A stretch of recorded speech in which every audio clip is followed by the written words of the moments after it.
So I just watched the movie Bliss, and it was good. I liked it. It was definitely purposefully confusing, um, and not like other movies. Some movies are purposely confusing and pretend that that in and of itself is what makes it a good and smart movie. The people who make these movies can say, well, if the audience didn't like it, it's because they didn't get it. There's such a pretentious air to stuff like that. Anyone can make something confusing. I think, though, Bliss is pretty clear after watching it that it's an analogy of opioid addiction and mental health issues. We first get like a view of this when Owen Wilson's character is in his office and the boss wants to see him and the phone keeps ringing and it feels like time is of the essence and he needs to go see his boss, but he's preoccupied with getting his prescription refilled.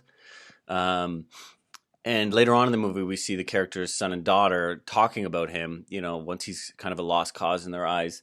And the son is saying how, mimicking his dad, always having these injuries and these phantom pains all over his body. And so we can kind of infer from that that's where his opioid addiction comes from and how he feeds into it.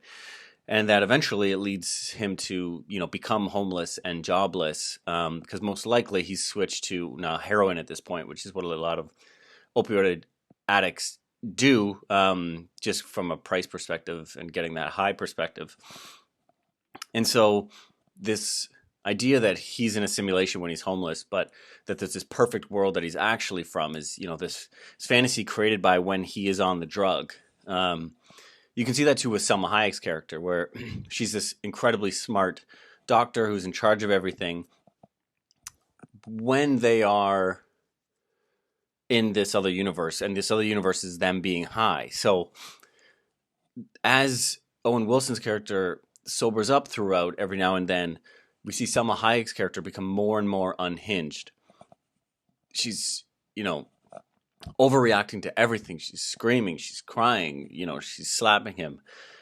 And I think that's the sobering reality catching up to both of them, of who they actually are. And then they have to run out and score these crystal drugs so that they control their universe again. And, that's just so, if you think about it, it's a ham-handed analogy, actually. It's pretty obvious. It doesn't make the movie bad, but I think that's exactly what they're talking about. And I think they do a good job of it. We also see a lot of the time jumps. So that's very true of someone who's in a spiraling addiction. His daughter shows up on the street to find him and he says, "Oh yes, don't worry, I won't miss your graduation." And she's, "Dad, that was 2 weeks ago." And we, the viewer, are led to believe that it's, within the same day. So we're kind of going through the same experiences as him. Another retelling part is when Selma Hayek's character, when they're in this quote unquote alternate universe, she tells him that she created this brain box, which is what they call the thing you plug into to go into the fake world, the world where Owen Wilson is a drug addict. And she says, you have to learn to see all the good in the world so that you can appreciate the bad. And Owen Wilson says, well, yes, but you have that backwards. Because normally, obviously, we would say, you need the bad to appreciate the good. And I think the idea of her saying appreciate the bad is saying that, yes, real life is painful.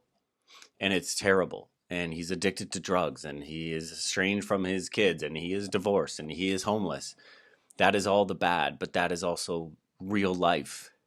And he needs to appreciate that life isn't perfect if he's going to fix anything about it. That's what I think anyway. Anyway, so it's a good movie. It does a good job. It was entertaining to watch. I liked seeing Owen Wilson and Selma Hayek together. That was a cool casting choice, to be sure. I always kind of like Owen Wilson. I'm a big fan of his. I don't know why, but I am. When he's in a serious role, I really like it. Like Midnight in Paris. That's a great movie. If you haven't seen that, watch that. Anyway, yeah. So that's Bliss. I recommend it. I give it a 7 out of 10. And let me know your thoughts. All right, go away.